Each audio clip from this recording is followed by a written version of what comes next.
कहते हैं आदतें इंसान की असलियत बयां कर देती है। इसे समझने के लिए आइए हम एक कहानी का सहारा लेते हैं। एक राजा थे जो अपने राज्य में बहुत ही खुशी से जीवन व्यतीत कर रहा था। एक बार उसे पता चलता है कि एक आदमी जो किसी के साथ कुछ समय बिता देता है तो वह आदमी सबके बारे में सारे कुछ बता देता है। आदमी की आदतों से वह पहचान लेता है कि उसके दिल में क्या है। वह राजा अपने ही मंत्री के जरिए उस आदमी को बुलाता है और उसे अपने अस्तबल में रखवा लेता है। वह आदमी अपने काम को करने लगता है। राजा कुछ समय बाद उस आदमी से मिलते हैं और कहते हैं कि बताओ, तुम इतने समय इस अस्तबल में रहे हो, इस घोड़े की सेवा की है तुमने, तो बताओ कि इस घोड़े सब में क्या पहचान है, इसकी आदतों के बारे में। तो वह आदमी कहता है कि सभी घोड़े सही हैं, पर एक घोड़ा असली नस्ल का नहीं है। राजा उस व्यापारी को बुलाता है और सारा कुछ पूछता है। तो वह व्यापारी कहता है, जी, इस घोड़े की माँ मर चुकी थी, तो इस घोड़े को हमने एक गाय के साथ रखा और उसी का दूध पिलाया है, पी के बड़ा हुआ है। राजा बहुत प्रसन्न हुआ, उस आदमी के पास गया और पूछा कि तुम्हें कैसे मालूम पड़ा कि यह घोड़ा असली नस्ल का नहीं। तो वह आदमी कहता है, सभी घोड़े ऊपर देख के, ऊपर सर उठा के खाना खाते हैं, परंतु यह घोड़ा अपना सर नीचे करके खाता है, जो कि घोड़े की असली नीति नहीं है। सभी घोड़े अपने प्रजाति के अनुसार खाते हैं। राजा बहुत ही प्रसन्न होता है और उस आदमी के घर इनाम के तौर पे बहुत सारे गोश्त भिजवाते हैं। वह आदमी अपने पूरे परिवार के साथ गोश्त खाता है और खुश रहता है।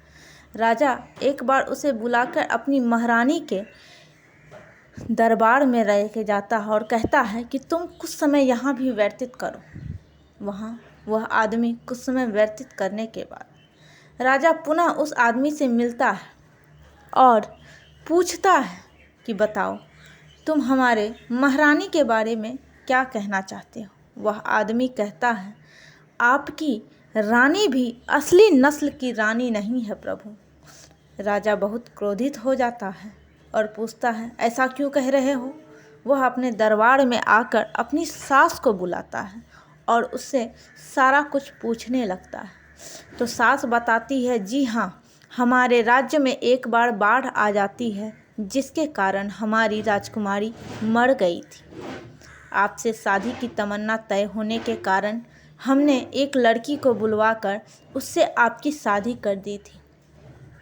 राजा उस आदमी के पास जाता है और बहुत प्रसन्नता से कहता है, तुम्हें कैसे मालूम हुआ कि वह रानी असली नस्ल की रानी नहीं है। तो वह आदमी कहता है, रानियों का स्वभाव बहुत ही शांत होता है और सबका हित समझने वाला होता है, परंतु वह रानी क्रोध में रहती थी। राजा बहुत ही प्रसन्न होता है और ढेर सारा गोश्त फिर से उसके घर में इनाम के तौर पे भिजवाया जाता है। वह आदमी पूरे परिवार के साथ संपन्नता से खाता है और प्रसन्न रहता है। राजा अब उस आदमी को अपने साथ रहने को कहता है। वह आदमी राजा के पास रहने लगता है।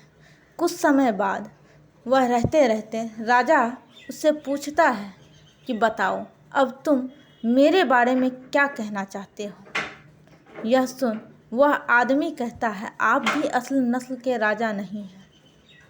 यह सुन राजा क्रोध में आ जाता है, पर वह आदमी कहता है, आपने वादा किया है। वह आदमी अपनी माँ को बुलाता है और अपनी माँ से पूछता है। माँ कहती है, हाँ बेटा, तुम भी मेरे बेटे नहीं हो, तुम एक कसाई के बेटे हो।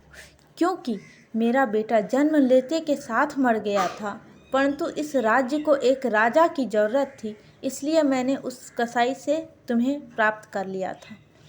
राजा बहुत खुश होता है और उस आदमी को अपने साथ रख लेता है, खुश हो जाता है और पूछता है कि बताओ तुम्हें कैसे मालूम पड़ा कि मैं असली नस्ल का राजा नहीं हूँ। वह आदमी कहता है राजा जब भी खुश होता है तो प्रजा को हीरे जवाहरात मोतियाँ देते हैं, परंतु आप जब भी प्रसन्न हुए हैं तो हमारे घर ढेर सारे गोश्त ही भिजवाया गया है। इससे राजा बहुत प्रसन्न होता है और उस आदमी को अपने घर में मंत्री के रूप में रख लेता है। राजा बहुत खुशी से रहने लगता है। तो दोस्तों बताइए आपको इस कहानी से क्या सीख मिलती है, क्या समझ में आता है? कुछ अगर आता है तो आप कमेंट में लिखिए, बताइए कि इस कहानी से आपको क्या शिक्षा मिलती है। इसी तरह की कहानियाँ सुनने के लिए हमारे चैनल को सब्सक्राइब कीजिए। वीडियो अच्छी लगी हो तो लाइक कीजिए। Thank you.